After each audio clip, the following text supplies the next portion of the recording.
சொல்ல ரொம்ப சுத்தமா சொல்லுங்க. ஏனென்றால் உங்கள் வாயில் இருந்து வரும் சொல், நீங்கள் எந்த குடும்பத்தில் இருந்து வருகிறீர்கள், எந்த பேக்ரவுண்ட்ல இருந்து வர்றீங்க, நீங்க யார் என்பதனை அது காட்டிவிடும். குரல் பாருங்க, நிலத்தில் கிடந்தமை கால் காட்டும். புரியுதா? நம்ம ஏன் செருப்பு போட்டு இருக்கோம் தெரியுமா? நிலத்தில் இருக்கும் எந்த அழுக்கும் நம் கால்களில் படிந்து நாம் எந்த நிலத்தை கடந்து வந்தோம் என்று யாருக்கும் தெரியக்கூடாது என்பதற்காகத்தானே. சரி, செருப்பு போடாம போனா கால் காட்டிடுமா? எந்த நிலத்துல இருந்து வந்திருக்கோம் காட்டிடுமா? பசங்க பீச்ல இருந்து வந்திருக்குதா காட்டிடுமா? எப்படி காட்டும்? ஒட்டி இருக்குமா? சேர் மிதிச்சிட்டு வந்தீங்க காட்டிடுமா? நரகல் மிதிச்சிட்டீங்க காட்டிடுமா? சாணி மிதிச்சிட்டீங்க காட்டிடுமா? தங்கத்துளை மிதித்தீர்கள் காட்டுமா? நிலத்தில் கிடந்தமை கால் காட்டும். காட்டும் குலத்தில் பிறந்தார் வாய் சொல். நீ எதை பேசுறியோ, நீ எந்த நிலத்திலிருந்து வர்றங்கிறது இந்த உலகத்துக்கு தெரிஞ்சிரும். ஜாக்கிரதை. உன் நிலம் மிகச் சிறப்பான நிலம் என்பதனை இந்த உலகத்திற்கு சொல். தவறான அடையாளங்களோடு இந்த உலகத்தில் வெளிப்பட்டு விடாதே என்று சொல்லுவதாக தன்னுடைய முதல் பாடத்தை ஆரம்பிக்கிறார். ஒரு சொல்லை நீங்கள் சொல்லுகின்ற பொழுது இந்த பிரபஞ்சம் உங்களை உற்று நோக்கி கொண்டிருக்கிறது. அதற்கு தோன்றினால் அது உடனே அப்படியே ஆகுக என்று சொல்லிவிடும். பேசுவதற்கு முன்னால் கவனமாக பேசுங்கள். எந்த ஒரு சொல்லாக இருந்தாலும் கவனமாக பேசுங்கள், அது அப்படியே நடக்கும் என்கின்ற ஒரு மிகப்பெரிய ஒரு ரகசிய திறவுகோலோடு இந்த புத்தகத்திற்குள் நம்மை அழைத்து செல்கிறார்.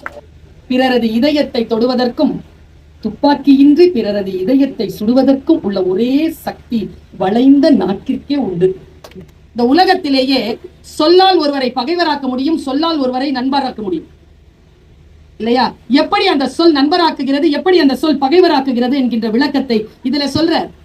ஒருத்தருக்கு உடம்பு சரியில்லை, வாங்க எல்லாரும் பிரார்த்தனை பண்ணுவோம். உடனே ஒருத்தன் கேட்டானா, ஓ உடம்பு சரியில்லை, அவருக்கு ஏதாவது வாங்கி கொடுப்பியா, பிரார்த்தனை பண்றாங்கிற. ஏய் முட்டாள், சொல்றதை செய்யலாரா குரு? 4 பேர் முன்னால என்னையா முட்டாள் சொன்னேன்னு அடிக்க வந்துட்டானா சீடன். அவர் சொன்னாரு, இப்போ உன்னை எது கோவப்படுத்துச்சு? முட்டாள் சொல். எது உன்னை ஆசுவாசப்படுத்துது? நான் சொல்லுகின்ற நல்ல சொல்.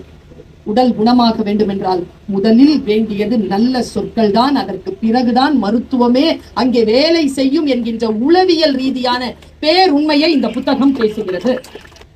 வீடுகளில் இனிமேல் உடன் இருக்கின்றவர்கள் காயம் மாற வேண்டும் என்றால் அழகா பேசுங்க. இன்னொரு ஒரு வார்த்தை சொல்லவா? தமிழ் படிச்சவன். இப்போ ஒருத்தங்க ஜுரத்துல இருக்காங்க, அவங்கள நீங்க மறுபடியும் பாக்குறீங்க, என்ன கேட்பீங்க? என்ன கேட்பீங்க? குணமாயிட்டீங்களான்னு கேட்பீங்க. வீட்டுல போய் அந்த சொல்ல கொஞ்சம் பிரிச்சு யோசிச்சு பாருங்க. உடம்பு தானே, குணமாயிட்டீங்களான்னு ஏன் கேட்கறீங்க? குணம் என்ன? குணம் மனதை சார்ந்தது. எப்பொழுது மனம் சரியாகுமோ உடலும் அதனோடு சேர்ந்து சரியாகும் என்பதற்கு குணம் என்கின்ற சொல்லை பயன்படுத்துகிறோம். தர்மரும் கர்ணனும் பேசிக் கொள்கிறார்கள். 2 பேரும் பிரிகிறாங்க. கிருஷ்ணன் கேட்கிறார், 2 பேர்ல யார் மிகச்சிறந்த தர்மவான்? கர்ணன் சொல்லுகிறான், நான் தானே. தர்மனாவது யோசித்தாவது கொடுப்பான், நான் யோசிப்பதே இல்லை. உடனே இவர் கிருஷ்ணர் சொன்னாராம், இல்ல தர்மன் தான் மிகச்சிறந்த தர்மவான். ஏன்? பொருள் கொடுப்பதல்ல தர்மம். தன்னிடத்தில் பொருள் இல்லை என்றாலும் இனிமையான சொற்களை பேசுவார் தர்மர். அதனால் கர்ணனை விட தர்மத்தில் சிறந்தவர் தர்மர் தான் என்பது கிருஷ்ணன் வாக்கு. மேலும் பேச்சு ஒரு தொற்று செயல். உங்க வீட்டுல அப்படி யாராவது இருப்பாங்க, கோபமா இருப்போமா, டக்குன்னு பேச்ச மாத்தி விட்டுருவாங்க. அதுக்குள்ளேயே போயிடுவோம் தெரியுமா நாம. அப்புறம் ரொம்ப உஷாரா இருக்கிறோம், ஏய் பேச்ச மாத்தாத அப்படிம்பாங்க. சில பேர் என்ன வந்த உடனே சொல்லுவாங்க, கொஞ்சம் போட்டுருக்கிறோம், உனக்கு என்ன கவலைப்பட வேண்டியது என் வீட்டுல. எனக்கான ஆரோக்கியம், நான் சரியாக இருக்கிறேனா என்பதை கவலைப்பட வேண்டியது நான். ஆனா ரொம்ப கவனமா இருக்கிற மாதிரி 4 பேருக்கு முன்னால கேட்பாங்க, பார்த்திருக்கீங்களா? துன்புறுத்துவது, துயருறுத்துவது. ஆம்பளை மாதிரியா பொம்பளை உடம்பு? 45 வயசு ஆகட்டும், பெண்கள் உட்கார்ந்தோம்னா எழ முடியாது சார், 3 ரவுண்ட் அடிக்கணும். உங்களை மாதிரி இல்ல, மெட்டபாலிசம் அப்படி. இவங்க பர்ஸ் வச்சுட்டு சுத்துறாங்க தெரியுமா? நான் பாருங்க கையில இந்த பைய வச்சுட்டு தான் சுத்த முடியும். இந்த மேடம் கையில பை, என்ன பெரிய அதிகாரியா இருக்காங்கன்னு தெரியாது எனக்கு, ஆனா பை இல்லாம வர முடியாது. புடவை கட்டினா பை தான். நானும் ஒரு வாட்டி புடவைக்கு பரிசு வைக்கலாம் அப்படின்னு பார்த்தா 1 மாசத்துல பரிசு ஒரு இடத்துல இருக்குது, இன்னொரு மாசத்துல பரிசு இன்னொரு இடத்துல. உடம்பு அப்படி சரியா? தட்பவெட்ப நிலை அப்படி, நம்ம சாப்பிடுற உணவு அப்படி, நமக்கு இருக்கக்கூடிய வேலை பளு அப்படி, எல்லாவற்றையும் கவனம் கொண்டுதான் வார்த்தைகளை முன்னால் இருக்கின்றவர்களிடத்தில் பேச வேண்டும் என்ற கண்ணியம் இந்த புத்தகத்தை படித்தால் வரும்.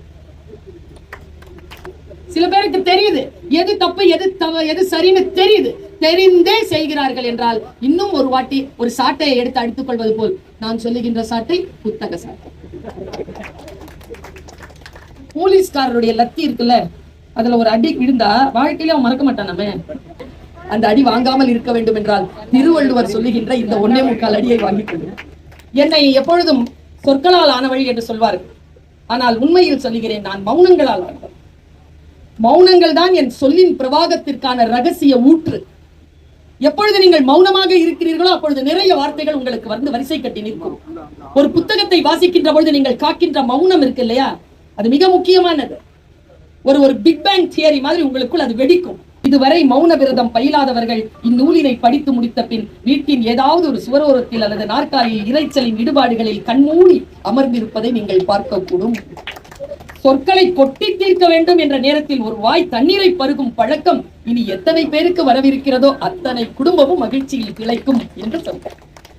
பற்களில் இருந்து தன்னை காத்து சொற்களால் நம்மை காப்பது நம் நாக்கு. உண்மையா சொல்றேங்க, நீங்க பயணத்தில் வீட்டிலே உட்கார்ந்திருக்கின்ற பொழுது தயவு செஞ்சு, நம்ம பிரதம மந்திரியே சொல்லியிருக்காரு, ரீல்ஸ் பார்க்காதீங்க. உண்மையா நான் சொல்றேன், ஸ்ட்ரெஸ்ஸா இருக்குங்க. டூ மச் நீங்க ரீல்ஸை பார்த்துக்கிட்டே இருந்தீங்கன்னா அது ஒரு போதைக்குள்ளாக நம்ம அந்த மனநிலைக்கு கொண்டு போய் நம்மள ஸ்ட்ரெஸ்க்குள்ள கொண்டு போய் நிறுத்துது. Too much of entertainment leads to stress என்று சைக்காட்ரிஸ்ட் சொல்லுவாங்க. புத்தக வாசிப்பு நம்மை புத்தாக்கம் செய்கிறது. இத்தகைய காட்சி ஊடகங்கள் நம்முடைய மனநிலையை, நம்முடைய தரத்தை கீழே இறக்குகின்றன என்பதனை கவனத்தில் கொள்ள வேண்டும் என்பதற்காக இந்த புத்தகத்தை நான் உங்களுக்கு பரிந்துரை செய்கிறேன். நான் என்ன தவறு செய்தேன் கிருஷ்ணா என்று குழப்பத்துடன் கேட்கிறாள் காந்தாரி. போருக்கு கிளம்பும் போதும் துரியோதனன் உன்னிடம் ஆசி பெற வந்தபோது நீதான் வெல்வாய் என்று நீ ஆசிர்வதிக்கவே இல்லை. தர்மம் எங்கிருக்கிறதோ அங்கு வெற்றி கிடைக்கும் என்றாய். தர்மம் பாண்டவர்கள் பக்கம் இருப்பதனால் அவர்கள் வென்றார்கள் என்றார் கிருஷ்ணன். சொல். அப்போ நான் வந்து என் பிள்ளைகிட்ட தானே பேசினேன். இல்ல, நீ கண்ணை கட்டிட்டு தவத்தோடு இருந்தல்ல, தவத்தோடு இருக்கக்கூடியவர்கள் எது பேசுகிறார்களோ அது அப்படியே பலிதமாகும் என்பதனை நீ புரிந்து கொள் என்று கிருஷ்ணன் காந்தாரிக்கு சொல்வதாக ஒரு கருத்தை எழுதியிருக்கிறார். கவனம், நீங்கள் எது சொன்னாலும் அது நடக்கும். கண்முன்னே உன் உறவுகள் அழிவதை காண்பாய், இதுதான் உனக்கான ஜோசியம் என்று ஒருவன் சொன்ன பொழுது தலை துண்டிக்கப்பட்டது ஒரு ஜோசியம். இன்னொருவனிடம் கேட்டார். அவன் சொன்னான், உன்னுடைய குடும்ப நண்பர்கள், குடும்ப உறுப்பினர்கள் எல்லோரும் இந்த உலகத்தை விட்டு மறைந்தாலும் நீ மட்டும் அரசனாகவே நின்று அருள் பாலித்துக் கொண்டிருப்பாய் என்று சொன்னவுடன் அவனுக்கு பரிசு கிடைக்கும். எந்த சொல் நம்மை காக்கும், எந்த சொல் நம்மை அழிக்கும் என்று நமக்கு தெரியாது. நீளாயுள் பெற வேண்டும் என்றால் சொற்களை கவனப்படுத்திக் கொள்ளுங்கள் என்று பேசுகிறார். புரளி பேசாதீங்க. இஸ்லாத்துல 2 வார்த்தை இருக்குங்க, 2க்கு மன்னிப்பே கிடையாது. ஒன்று இணை வைத்தல், இன்னொன்று புறம் பேசுதல். கடவுள் மன்னிக்கிறதே இல்லையா? கடவுள் அவர் அந்த இறைவனுக்கு பதிலா வேற எதிலையாவது நீங்க நம்பிக்கை வச்சீங்கன்னா மன்னிப்பு கிடையாதான். அதே கணவர்கிட்ட அந்த அம்மா குழந்தைகளுக்கு ஸ்நாக்ஸ் பண்ண கொடுத்து அனுப்பிட்டேன், மிச்சம் இருக்கு வேணுமான்னு கேட்டிருக்காங்க. சார் சொன்னாரு வேணான்ட்டாங்க. வீட்டுக்கு குழந்தைங்க ஸ்கூலுக்கு போயிட்டு திரும்பி வந்து, காலையில அம்மா ஒரு ஸ்நாக் பண்ணியிருந்தாங்க, சூப்பரா இருந்துச்சுப்பா, இருப்பா ஏதாவது இருக்கான்னு பாக்குறேன்னு சொல்லிட்டு ஓடி போய் கிச்சன்ல இருந்து எடுத்துட்டு வந்து கொடுத்தா அதை சாப்பிட்டாங்களாம். சொல் நம்மை காயப்படுத்தும். நான் அப்படிதான். எங்க மாமா வந்து 12 வருஷம் எங்க அம்மாட பேசல. ஒரு நாள் வீட்டுக்கு வந்திருந்தாங்க. நான் அப்ப சின்ன பிள்ளை. எங்க அம்மா சொன்னா, உன்ன ரொம்ப பிடிக்கும், போய் மாமாவை மரியாதையா உள்ள கொடுத்து வா சாப்பிடறதுக்கு அப்படின்னா. நான் நேரா வெளில போயிட்டு, மாமா அம்மா கூப்பிடுறாங்க, மரியாதையா உள்ள வாழ்ந்தேன். சொல் ஒன்றுதான். அது எப்படி வெளிப்படுத்தினேன்? இப்படியா பிள்ளைங்களை வளர்த்து வச்சிருப்பேன்ட்டாரு எங்க மாமா. ஆக சொல் நம்மை காக்கும், சொல் நம்மை வசீகரிக்கும், சொல் நம்மை அரவணைக்கும். சொல்தான் மந்திரம், சொல்தான் எல்லாம், சொல்லின் வழியாகத்தான் வந்தோம், சொல்தான் கற்பு என்கிறது தமிழ் மரபு. நன்றி, வணக்கம்.